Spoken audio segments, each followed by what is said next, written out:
you doing? I'm Ty Knight for TK24 Sports. Now on today's show, we're going to be looking at the possibility of the Arsenal takeover.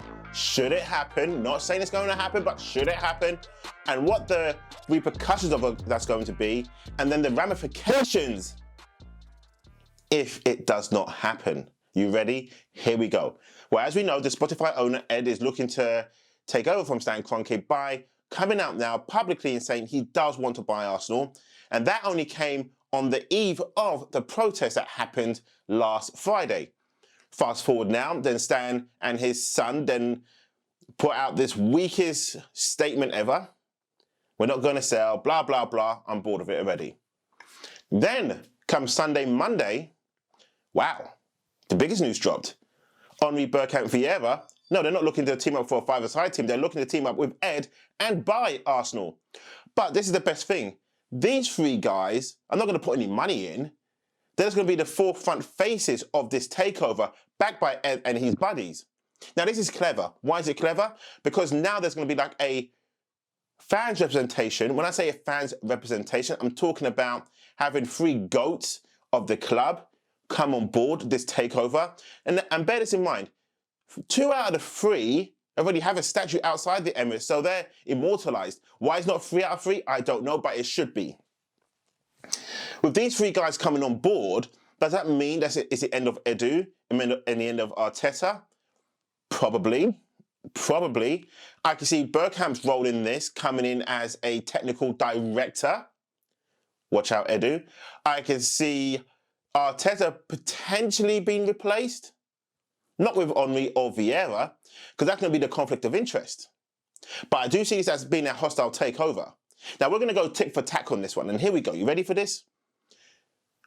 Ed comes out, says, I want to buy Arsenal. Stan comes out, says, no. Ed comes out with the power play now. I got these 3 guys backing and endorsing this with other people that you don't even know about. Fans go wild. Let's make this happen.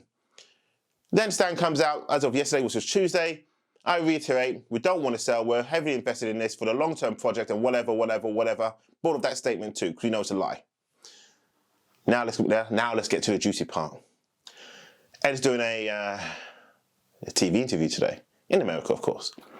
No doubt there's going to be some probing questions. Spotify is doing good. You've raised the premium package. Oh, and you're looking to buy Arsenal. And you just smile and go, yeah, you know what? It's been a lifelong ambition of mine to buy this football club. It's close to my heart. And I've always grown up watching the likes of Henry, Vieira and Bergkamp, and they got me heavily involved. And, you know, being as Swedish as I am, Anders Limpa was great. And I just love the club so much. And I've just seen it fall apart, no longer challenging. Don't have the likes of an Henry, Bergkamp and Vieira playing at the club anymore. No shade to anyone else, of course. The team's not challenging. They're not investing. It's a great stadium, a great setup. The best fan base ever in the world is supporting this club. And we're not making strides under this current regime. This sounds like a political race now, doesn't it? So it is in America. I mean, in England, it's kind of boring when whoever's going to be in charge. But in America, when they do the presidential candidates races, you know, like last time we had Trump and whatever, I'm not comparing them. But what I'm trying to say is he's saying the right things. Stan comes out now on the counterattack, shall we say.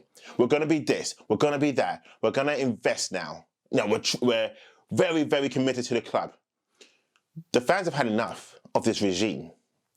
So whatever he's going to say is going to fall on deaf ears.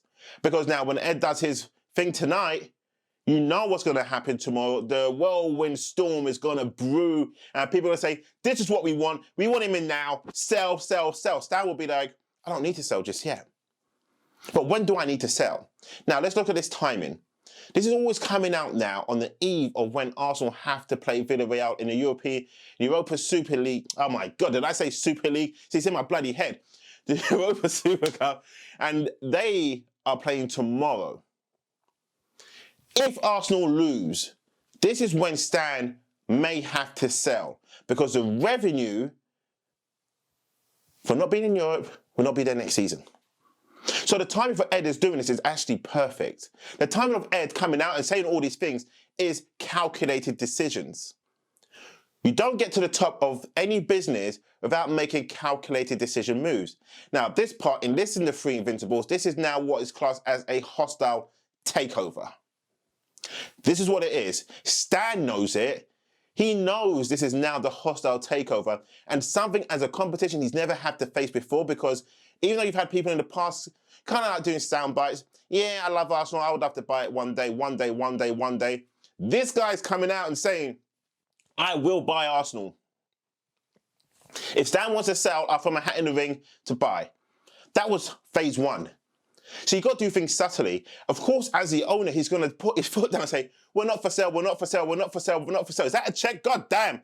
Woo! That's a lot of zeros. You know what? You kind of got my attention now. You know that little smoke screen thing about me saying, nah, I'm not going to sell, and now I may look to sell. You know what? Add a couple more digits to that and I'll sell right now. That's what's going to happen. The more you say no, the more the other person wants it. It's like when you get turned down for a date and you keep on being persistent, and then she or he keeps on saying, do you know what? I like this, I'm being chased, and you're very persistent. Let's see how much more I can push you to the point before you back away. But in this case, that's what it's going to take. It's the right number, the right timing. And I'm hoping, I don't want my club to lose. I want my club to get back into the Champions League. But it's got to be to a point where Stan feels uncomfortable. Uncomfortable enough to maybe think, do you know what? Even if we get back to the Champions League, I really don't have the funds to back this. I don't have it. I don't want to back this. What's going to be the backlash? We're in the Champions League, we get knocked out, it all starts again. And this is the thing. It's going to be great to get back into the Champions League, but we still got to get past the semi-finals. Then we've got to get to the finals and then beat whoever out of Roma or United. And should we do that, we get back to the Champions League, we get back to that pastures new again, are we going to have the team to compete? Is Stan going to be the man to make us compete? No, he's not. We know he's not, because he hasn't done it for the Premier League, and he hasn't done it even for the Europa League. But I'm going to say this, before I go. This could happen. I believe it's going to happen. Get behind this. This is part one of many. I'm Ty Knight for TK24 Sports. Make sure you like, subscribe, turn on that notification so you do not miss a show every time we upload. Thank you for watching. You guys have been fantastic up to this point. You're supporting this channel very well. And I look forward to keeping uploading and giving you more information and news. Thank you. Goodbye.